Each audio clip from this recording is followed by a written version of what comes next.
Ku duhet qëndroj PD te reforma administrative, territoriale? Po ju themi gjë, është pika e tretë që ju e hasët, është largimi i shërbimit nga qytetarët. Pra unë thash pasojën fundore çfarë synon të sjell kjo, dhe kryesorja, problemi kryesor është largimi i shërbimit nga qytetarët. Mirë, po si ndodh kjo gjë? Tani, nga 373 njësi vendore që kanë qenë përpara bashki dhe komuna, tani kaluan në 61. Po. Partia Socialiste, sipas 4 projekteve që ka thënë, synon për ata që janë në moshë dhe e kanë jetuar sistemin më parë, synon kthimin e komiteteve ekzekutive të dikurshme. Pra 36 rrethe, sa që ka qenë Shqipëria organizuar më përpara në sistemin më parë, para viteve 19, dhe të ashtu quajturat parlamente komunale ose këshilla komunal dhe këshilla rajonale, që do marrin vendime në lidhje me efekte taksa vendore etj me radhë. Po da shohësh në aspektin e ngushtë të përfitimit të shërbimit, i vetmi defekt që ka pas ndarja administrative më pashme ishte që bashkitë dhe komunat nuk i kishin burimet njerëzore ose ato departamentet e specializuar të cilët ta aplikonin për fonde dhe projekte të caktuara. I vetmi defekt që ka. Po kjo mund zgjidhesh fare mirë nëpërmjet krijimit strukturave rajonale që i ndihmonte këto vetëm për aplikim. Ose nëpërmjet ministrive të pushtetit qendror ku këta mundën të aplikojnë drejt për drejt. Pra ti ishte i zyrë që ti ndihmonte vetëm për projektet. Dhe mos të ndroshin projektet në vete, këto në vete, këto në vete. Ndërsa përsa i përket tjereve, është gjithmonë hap prapa. Tani do e bëj paralelizëm për gjithë qytetarët që na ndjekin, edhe do e them me shumë bindje, po edhe më vjen keq për këtë situatë që është Shqipëria.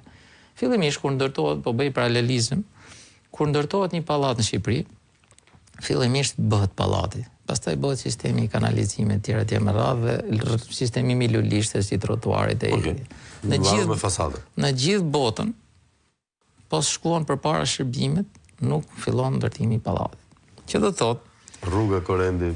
Pra do të shkojnë të gjitha këto kanalizimet etj me radhë, rruga, energjia elektrike që thonë ju, pastaj fillon ndërtimi i pallatit. Çfarë bëjmë ne nëpërmjet kësaj që thonë këta sot? Ne po përpiqemi të bëjmë një rregullim, makjazh të situatës ku ka arrit Shqipëria për shkak të shpopullimit. Tani, nëse ti ja heq shërbimet qytetarit, kudo që të jetë, edhe në një zonë malore ku ai synon të promovoj paketën e maleve, po themin thojza, apo një biznes tjetër, agroturizëm ose një bujtina, një biznes të vogël, nuk e di se çfarë, po atje ndjen veten mirë për të jetuar dhe për të punuar. Nëse ti ja ke larguar shërbimet, që më përpara, ti e bën domosdoshmëri, pra nuk është automatik largimi. Është pasojë kjo nuk është një propozim dashamirës. Dhe ju po thoni që është e pamundur ta çosh shërbimin nëse atje s'ka mbetur me njerëz, se kthehet në rreth vicioz kjo. Jo, më këtu ka i problem.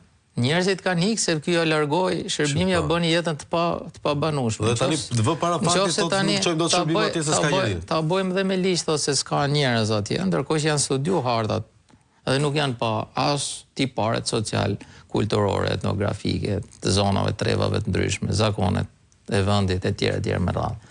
Kushtetuta ka që duhet bëhet dëgjes publike me banorët e zonave, do bëhen dëgjesat publike, po kjo do jetë thjesht një formalitet, ndërkohë që në thelb nga nisemi për ta bërë këtë reformën. Nisemi nga numri i pagët i popullsisë, nisemi nga nevoja për të rritë cilësinë, efikasitetin e shërbimeve, apo ne kemi bërë këtë situatë që të shkojnë këtë gjendje dhe pastaj ne po përpiqemi që ta mbulojmë këtë gjë. Pra çoja shërbimin qytetarit, ketë edhe shkollën atje, edhe spitalin atje, edhe shërbimet atje dhe pastaj bëhet atraktiv se shumë njerëz që sot janë jashtë, pra ripopullimi thonë këta, riadhesimi themi ne. Pra që do të thotë, ti marrësh po të njëjtët njerëz, të riadhesohen vendin e vet, si bënin non grata në vendin e vet i largoi. Atëherë si mund të kthehen ta? Ai në Itali, në Francë, në Gjermani, në vende të tjera ku është, ai rri vetëm për të ardhmen e fëmijëve të tij. Sigurisht. Që do thotë ka shkollë, ka shëndetësi, ka dhe rende siguri. Këto tre gjëra i kërkojnë shqiptarët, qoftë Partisë Demokratike, qoftë Partisë Socialiste. Nëse ky ja largon gjitha këto shërbime, atëherë çfarë ndodh? Vetveti ai bëhet i pabanueshëm. Dhe këta që s'kan zgjedh akoma të ikin jashtë vendit, ç'a bëjnë nga zonat ku janë? Tentojnë vinë drejt Tiranës, dhe është përqendruar popullsia në Tiranë, duke u bë bashkë me Durrësin. Tiranë Durrës është pothuajse zemra e Shqipërisë. Tu kanë ardhur shumica e shqiptarëve që janë sot sipas regjistrimit.